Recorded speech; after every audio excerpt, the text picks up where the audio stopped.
Lewis was only 7 years old when he landed his first acting role. Granted, it was only a bit part in an obscure escalator safety video, but it was a start. From there, Johnny appeared in dozens of commercials, including with Pizza Hut, before someone recognized this kid has real talent, and he earned appearances on the hit TV shows Seventh Heaven, Malcolm in the Middle, and Drake and Josh, which were really big in the late 90s and early 2000s.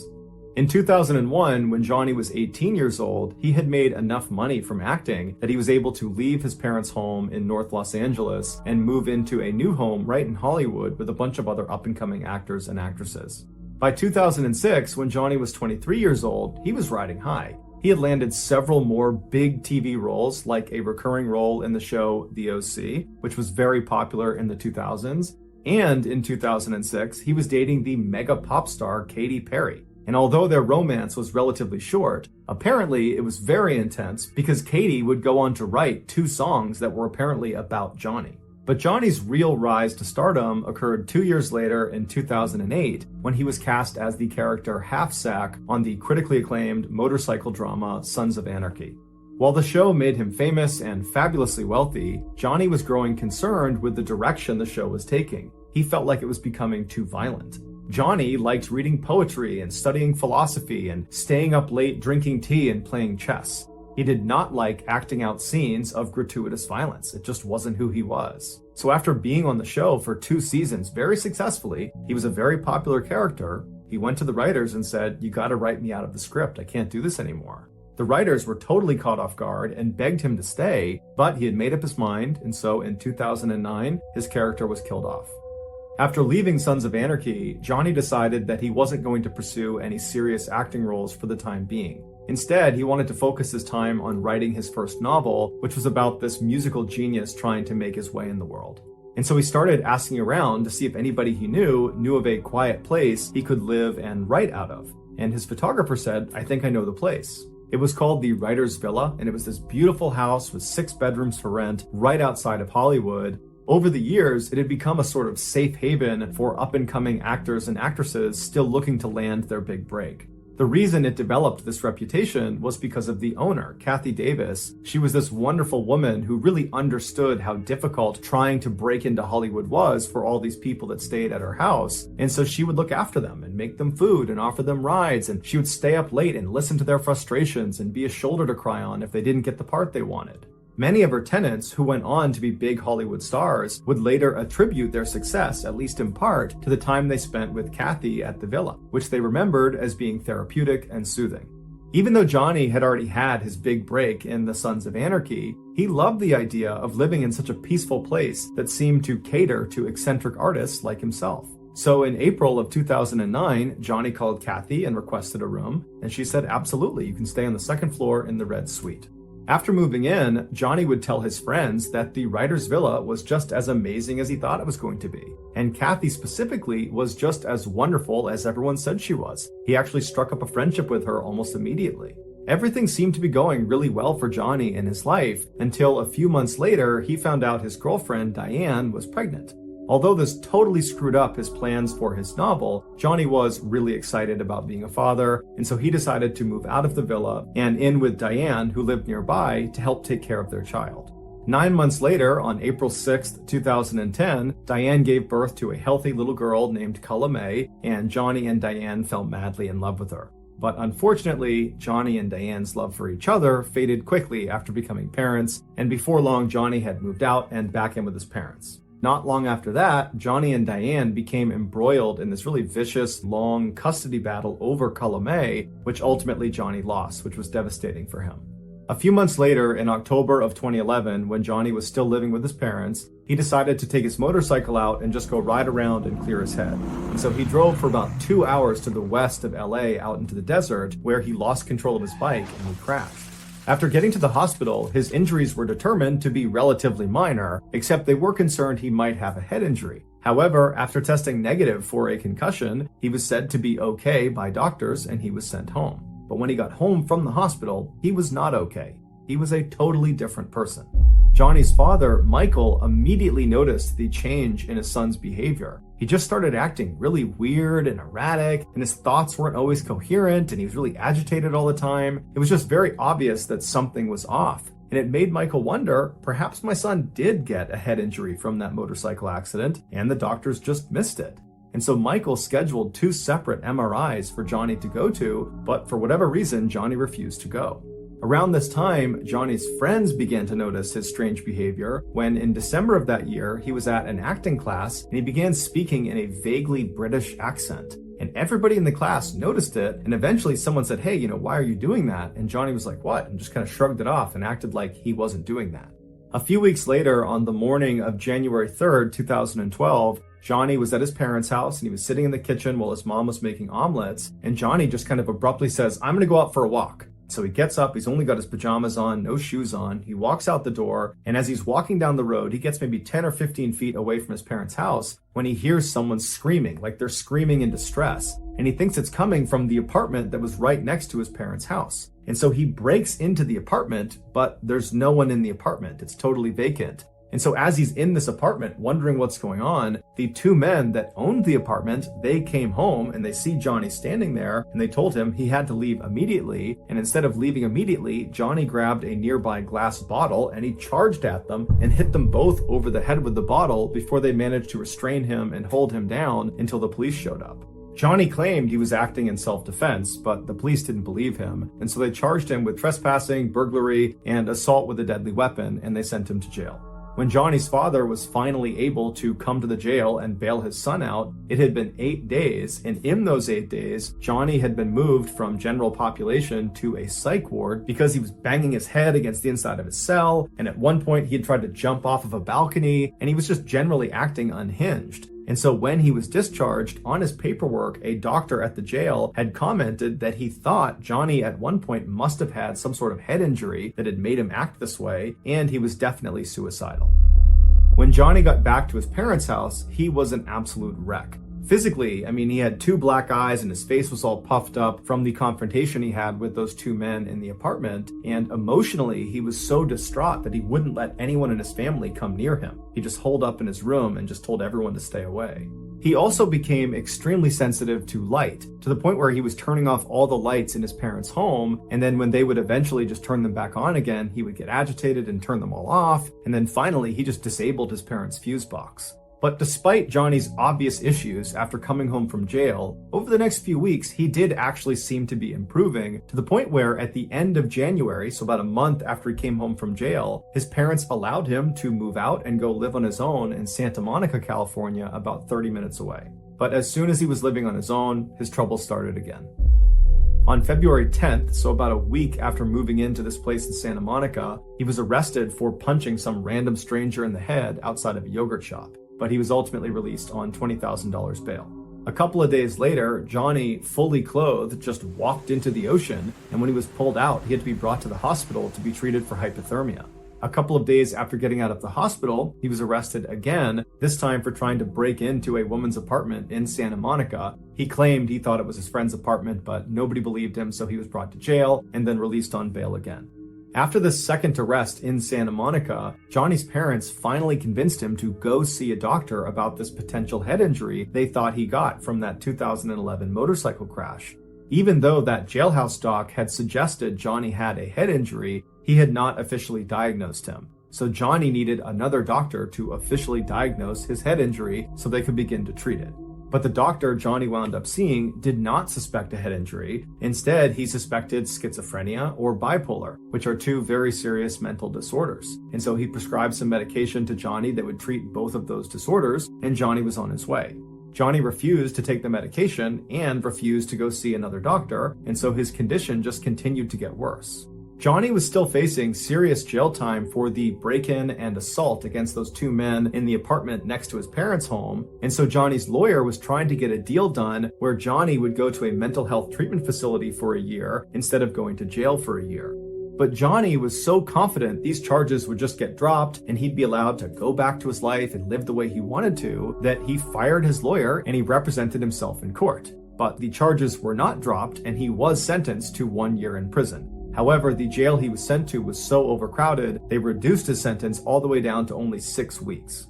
When Johnny's father finally came to pick him up from prison on Friday, September 21st, 2012, Johnny was at an all-time low. Even though he'd only been in jail for 6 weeks instead of the year he was supposed to be there, it was clear that amount of time had done an enormous amount of damage to him. And so on the car ride home from prison, Johnny just kind of sheepishly asks his father, hey dad, would it be possible if you called Kathy Davis at the writer's villa and just see if there's any way I can move back in? And Michael's thinking to himself, I hadn't thought of that, but the writer's villa was the last place Johnny was when his life was still in order. It was probably the last place he was happy, and so he probably has attached a lot of fond memories to that place, and so that's a great place for him to go. And so as soon as they got home, Michael called Kathy Davis and explained the situation and said, is there any way he can stay there? And she said, absolutely, the red suite is still available. I'll go up and make the bed right now. I can't wait to see him. Johnny stayed with his parents that weekend, and then on Monday, September 24th, he packed up his stuff and he moved back into the villa.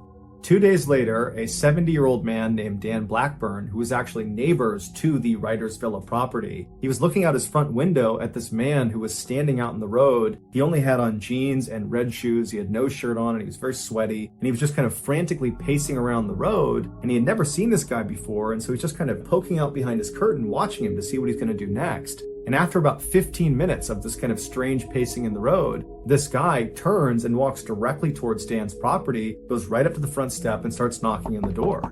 Dan was definitely a little bit concerned, but he shut the curtain, he walked over to the door, and he looks out the people, and there's this guy standing there with bright blue eyes that are all wide, and he's looking at the people as if he can see through and see Dan, but he can't. And so Dan reaches down and he opens the door just a little bit and he looks out, and the guy outside looks at him and goes, "Hi, I'm John. I'm your new neighbor." It would turn out John was Johnny Lewis. And so Dan opened the door a little bit farther and he looks at him and he goes, "Hi, John. Nice to meet you." And before the two men could have any sort of conversation, Johnny just abruptly turned around and walked away. And so Dan is totally puzzled by this strange interaction he's just had with Johnny Lewis. And he's watching him as he just walks back to the road, he walks back over and goes inside the villa and disappears. And so Dan kind of shrugs it off, he shuts his door, locks it, and goes back to his morning routine. About 30 minutes later, Dan is doing his own thing in his house when he hears his wife outside screaming for him to come outside. And so Dan runs out the front door, he goes into his driveway, which is between his property and the writer's villa, and he sees his wife is standing on the driveway, horrified, pointing up towards the back of their house. And he looks down, and back near their back deck, Johnny Lewis, is standing on top of the guy that Dan and his wife had hired that day to paint their back deck. Johnny is just raining blows down on this guy. He's got a piece of wood too that he's hitting him with, and the worker is sitting there trying to shield himself. There's blood all over him, and Dan instinctively just runs over to Johnny. Johnny's not seen Dan at this point. Dan gets right up to him and he grabs him by the shoulder and he tries pulling Johnny off. He's screaming at Johnny to stop, but Johnny just seems totally unfazed. He's just destroying this worker. And so finally, after Dan yanks on Johnny hard enough, Johnny jumps up, turns around, and levels Dan square in the face. Dan falls to the ground, and when he looks up, Johnny is just standing over him, looking at him with no expression on his face. It's like he didn't know what he was going to do with Dan next, so he just stood there and stared at him.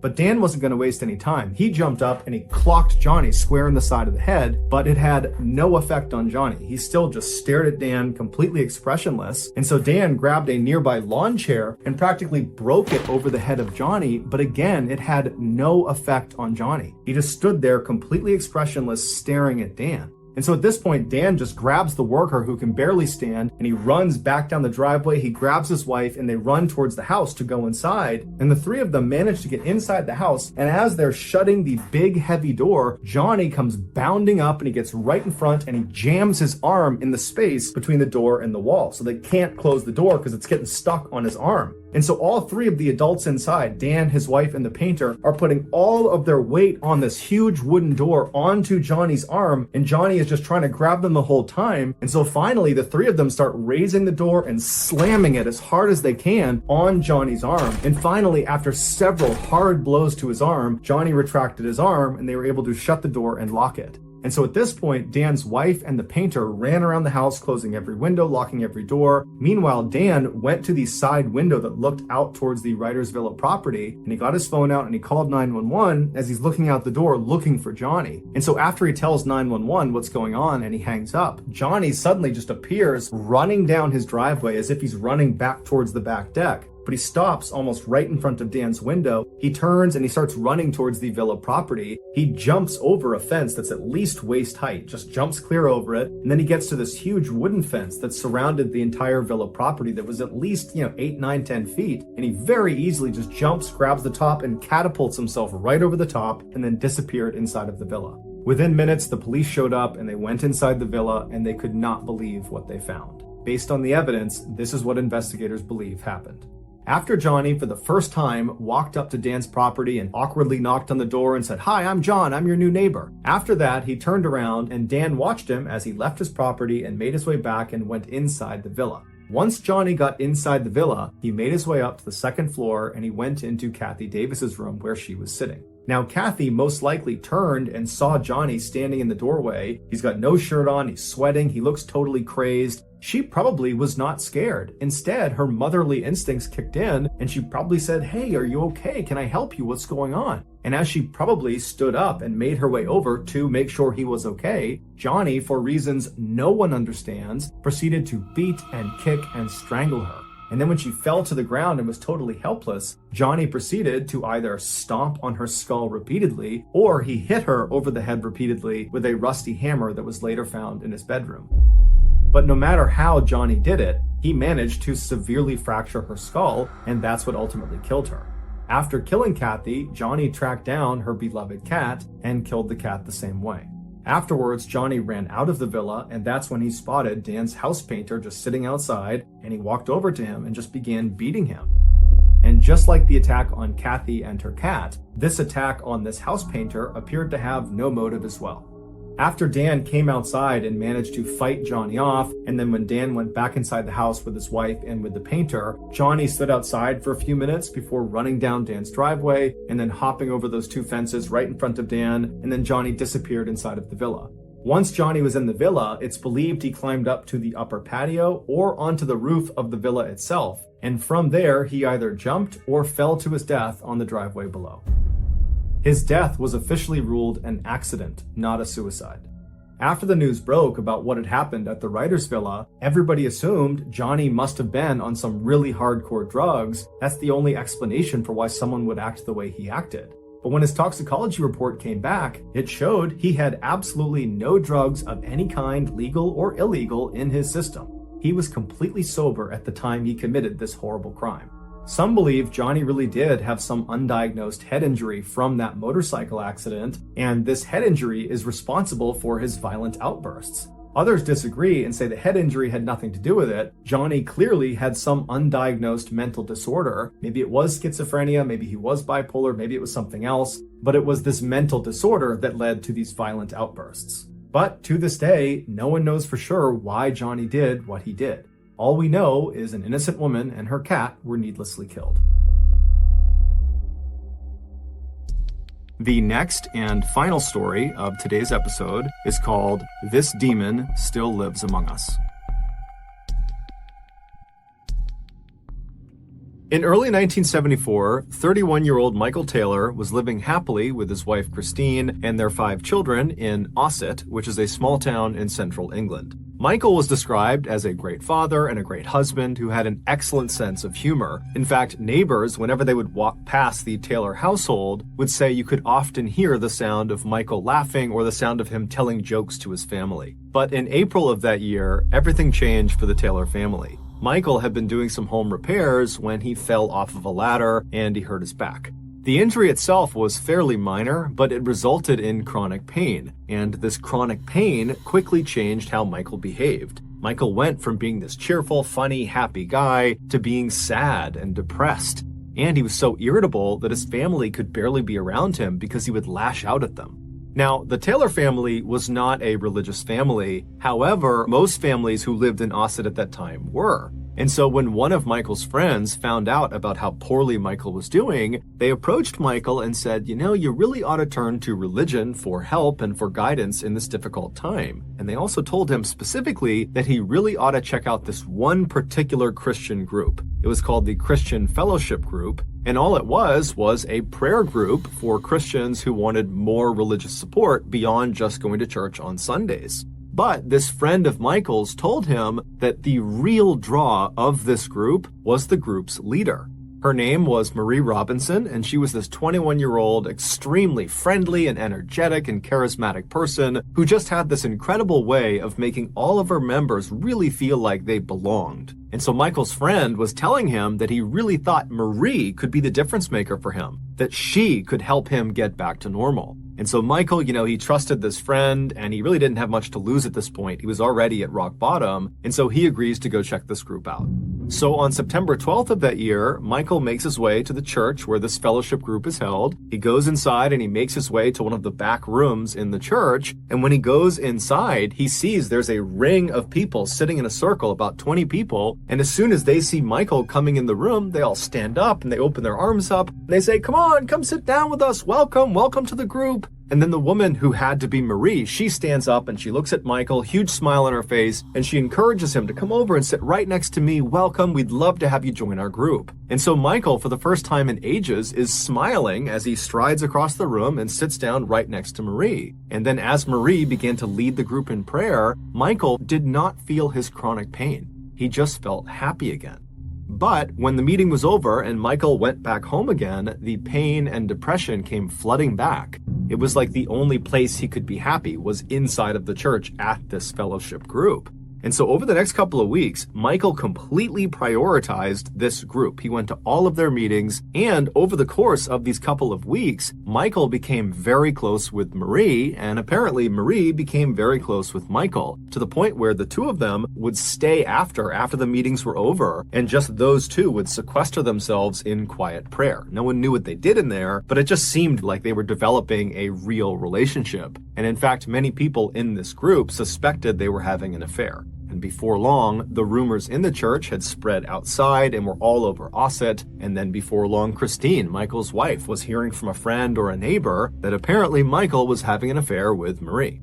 Now, Christine had already suspected her husband was having an affair with Marie because Marie was the only thing Michael talked about when he got home. So on October 1st of that year, only a couple of weeks after Michael had first attended this group, Christine waited until Michael had left the house to head out to one of the group meetings, and then Christine hopped in her car and she followed him to the church. And when she got there, she parked her car, she took a deep breath, and then she got out, she made her way to the front doors of the church, and she stormed inside, and she found the room where these meetings were held. She barges in, and she points at her husband, and she says, "I know you're having an affair with Marie, and you're gonna admit it in front of this whole group." And Michael, who's sitting with his back to his wife in one of the chairs, he stands up, and instead of addressing his wife, who's accused him of infidelity, he turns and looks at Marie on the other side of the room. And when Marie made eye contact with Michael, she screamed. She would later say Michael did not look human. He looked like a beast and he had wild eyes. And so as Michael is standing there staring at Marie with this very aggressive face, he began breaking out in tongues.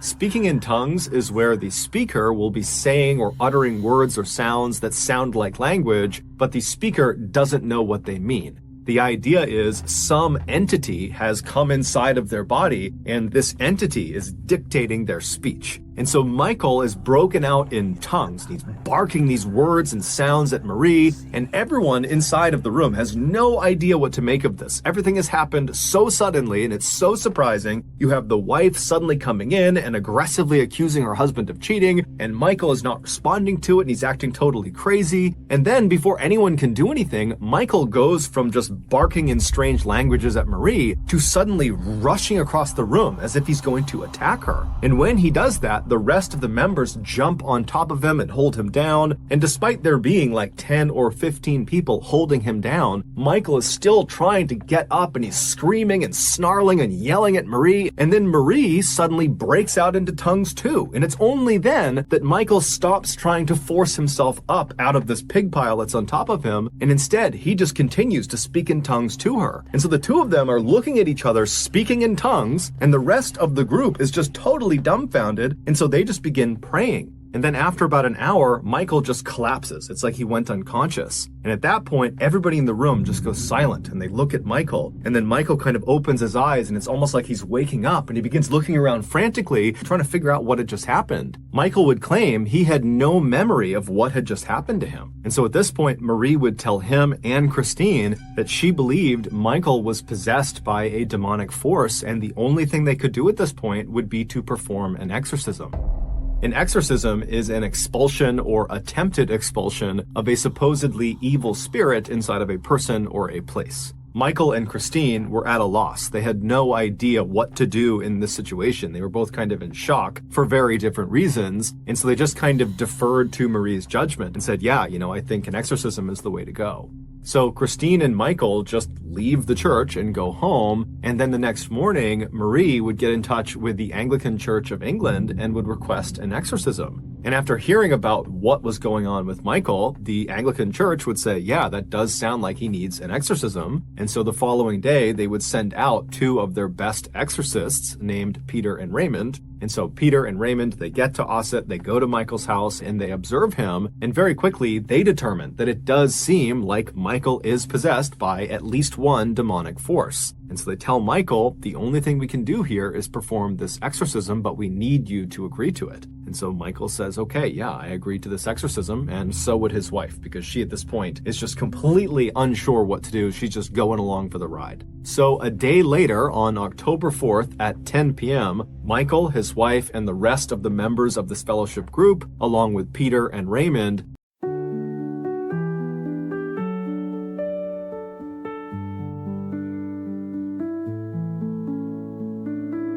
in a quiet town where shadows play,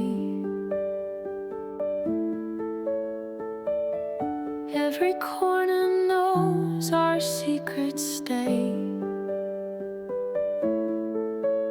A place where time refused to rust, in the heart of memory. It's us.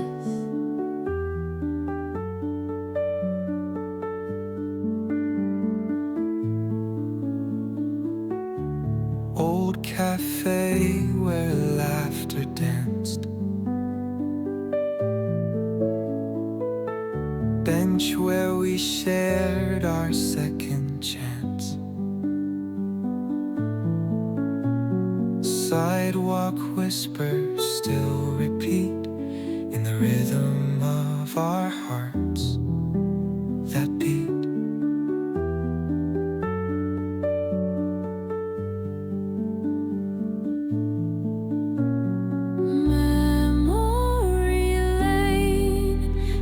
Dreams align,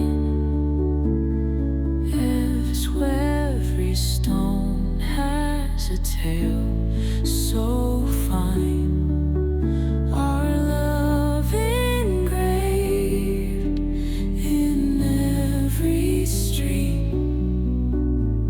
Here's where the past and present meet.